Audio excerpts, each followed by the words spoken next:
In today's video, I'm going to teach you how to mirror images in DaVinci Resolve. If you want to flip an image so it looks like a mirror reflection, the process is very simple once you know where to look. In DaVinci Resolve, this can be done directly from the inspector panel, and it only takes a few clicks. To begin, go to your timeline and click on the image you want to edit. Make sure the correct image is selected, because any changes you make will only apply to the clip or image you currently have highlighted.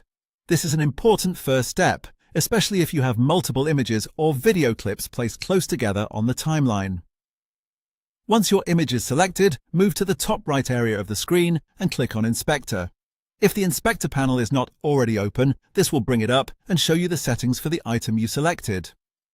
The Inspector is where you can control a lot of visual adjustments in DaVinci Resolve, so it is a very useful panel to get comfortable with. From there, stay in the Video section and look for Transform. Click on Transform to expand the additional options if they are not already visible. This area gives you access to settings like position, zoom, rotation, and of course flipping your image. Now find the flip controls. Here you can choose the flip option you want depending on the result you need.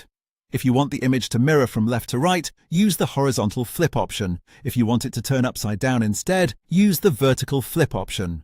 As soon as you click the option, you should see the change applied in the viewer right away, which makes it easy to confirm that the image looks the way you want. If the result does not look correct at first, just switch to the other flip option and compare. This is especially helpful if you are trying to match a specific layout, reflection effect, or camera angle. And that's it. Once you know where the Inspector, Video and Transform settings are, mirroring an image in DaVinci Resolve becomes a quick and easy adjustment you can make anytime. This is a useful technique for correcting composition, creating symmetry, or simply getting the exact visual direction you want. Thanks for watching, and now you know how to mirror images in DaVinci Resolve.